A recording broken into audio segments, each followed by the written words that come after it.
यदि आप भी एक कृषक हैं और आप अपने फसल को समर्थन मूल्य में समिति में विक्रय करना चाहते हैं तो यह वीडियो देखना बेहद ज़रूरी है। इस वीडियो के माध्यम से मैं आपको पंजीयन फॉर्म में होने वाले कुछ ऐसी बारीकियों के बारे में जानकारी दूंगा जिसकी वजह से आप पंजीयन फॉर्म तो भरते हैं किंतु आपका फॉर्म ऑनलाइन होने से वंचित हो जाता है, जिसकी वजह से आपका धान विक्रय नहीं हो पाता है। नवीन धान पंजीयन हेतु फॉर्म प्रपत्र 1।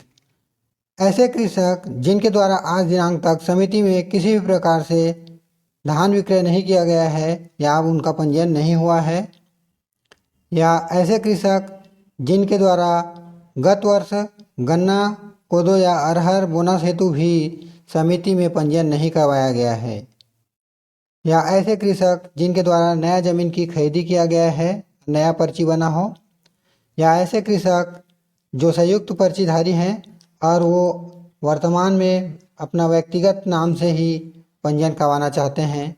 इन सभी प्रकार के कृषकों के लिए प्रपत्र 1 फॉर्म भरना जरूरी होगा, नवीन पंजीयन फॉर्म। वीडियो को पूरा देखें, कहीं भी स्किप ना करें। यदि आप स्किप करते हैं तो कोई पार्ट ऐसा छूट जाएगा जिसकी वजह से आपको परेशानी होगी धान विक्रय और टोकन जारी करवाने में, इसलिए वीडियो को पूरा देखें। प्रपत्र में जो सबसे पहला बिंदु है वो कृषक का नाम। कृषक का नाम आपको आधार कार्ड के अनुसार लिखना है, जैसे कि आपके आधार कार्ड में जो लिखा है वो लिखना है आपको। पिता का नाम लिखना है, वर्ग को टिक करना है जिस भी वर्ग से आप हैं, जैसे आप ST SC OBC जो भी हैं उसको आपको टिक करना है।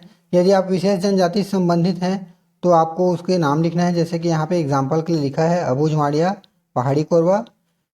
5वां बिंदु में है मोबाइल नंबर।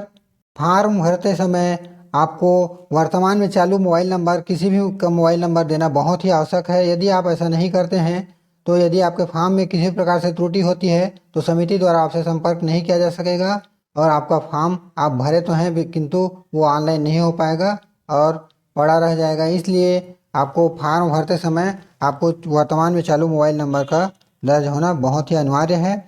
6वां नंबर में आता है निवास का पता। यहाँ आप जहाँ निवास करते हैं उसका एड्रेस रहेगा, जैसे कि आप जहाँ से भी संबंधित हैं, जैसे कंवर्धा का मैंने लिया है, कंवर्धा का निवास है। और बिंदु क्रमांक 7 में जहाँ आपका कृषि भूमि है उसका विवरण देना है। यदि आप दोनों जगह में एक ही नाम दे देते हैं, एक ही ग्राम का, किंतु आपका जो कृषि भूमि है वो किसी अन्य ग्राम में है, इस स्थिति में आपका निवास ग्राम का सत्यापन हो जाता है और आपका फॉर्म रिजेक्ट हो जाता है। सत्यापन नहीं होने की वजह से समिति द्वारा ऑनलाइन नहीं किया जा सकेगा।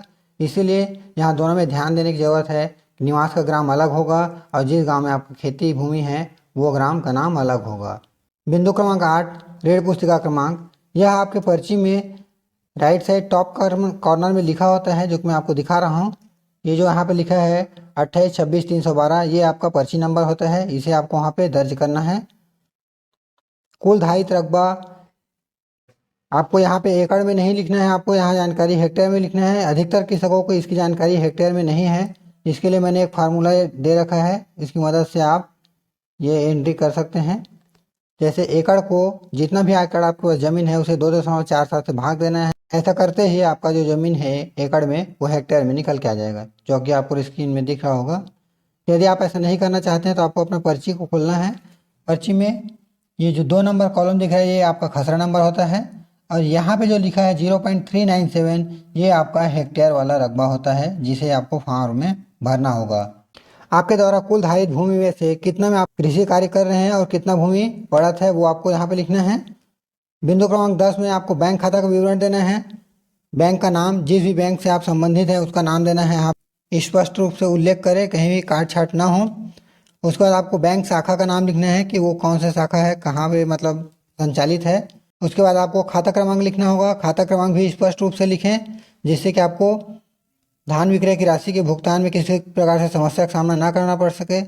मैं आपको दिखा रहा हूँ खाद्य विभाग की वेबसाइट में कैसे वेरीफाइड होता है। जैसे ये एक कृषक है, इन्होंने मोबाइल नंबर डाला हुआ है, साथ ही इनका आधार कार्ड वेरीफाइड है। चूँकि इनका आधार कार्ड में जो नाम है वो और इन्होंने जो आधार कार्ड दिया है वो दोनों ही नाम मैच किया है, इसलिए इसको आधार सेंटर जो होता है UIDAI से इसको वेरीफाइड करवाया गया है।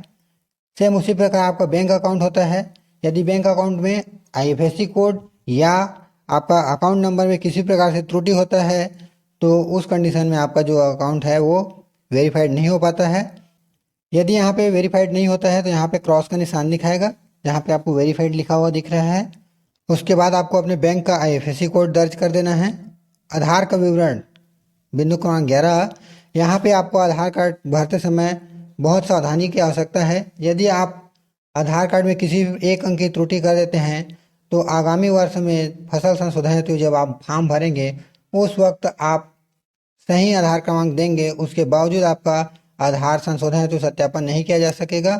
उस टाइम में इस प्रकार से मैसेज आएगा, यह कृषक जो आपका आधार क्रमांक है पूर्व में पंजीकृत नहीं है अतः संशोधन हेतु सत्यापन नहीं किया जा सकता। इस कृषक का नया पंजीयन होना है।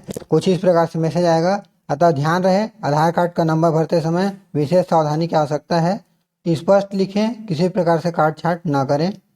इसके बाद आपको आधार कार्ड में जो नाम लिखा है उसे आपको इंग्लिश में भरना है। जैसे कि मेरे आधार कार्ड में राजकुमार लिखा है तो मैंने राजकुमार लिख दिया है। बिंदु क्रमांक 12 में आपको समिति का नाम लिखना है जहां आपको धान विक्रय करना है। सदस्यता क्रमांक, यह एक क्रमांक होता है जो कि समिति द्वारा प्रदान किया जाता है। इसके लिए एक निर्धारित शुल्क होता है जिसको आपको समिति में जमा करना होता है, उसके बाद ही ये मिलता है।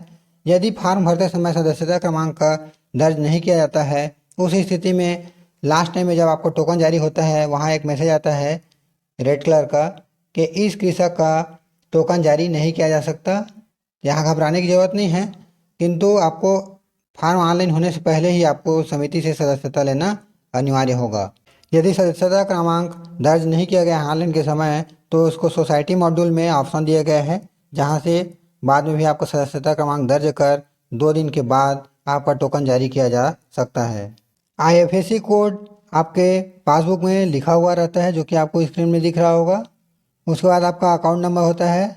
आधार कार्ड में जैसा आपका नाम है सेम वही उसी प्रकार से नाम है दर्ज करना है। यदि आप एक नए कृषक हैं या आपने नया पर्ची लिया हुआ है या आप शामिल खाता से नया पंजीयन करवाना चाहते हैं तो आपको केवल बिंदु क्रमांक 13 में ही आपको खसरा और फसल का एंट्री करना है। जैसे कि यहाँ पे स्क्रीन में आपको दिख रहा होगा, ये एक कृषक का पर्ची है जो कि 235 खसरा नंबर है, आपको यहाँ पे दिख रहा है। और इसका जो एरिया है हेक्टेयर में जो रकबा है 0.397, इसको यहाँ पे आपको दर्ज करना होगा। 235 खसरा क्रमांक, एरिया हो गया यहाँ पे 0.397 और आपने क्या फसल लगाया है वो हो गया। और यहाँ पे फिर से उस एरिया को लिखना होता है। यदि आप पूर्व में पंजीकृत कृषक हैं और आपका खसरा क्रमांक कोई सा भी पिछले वर्ष पंजीयन से छूट गया हो उसे भी आपको बिंदु क्रमांक 13 में भरना होगा जो खसरा छूट गया है।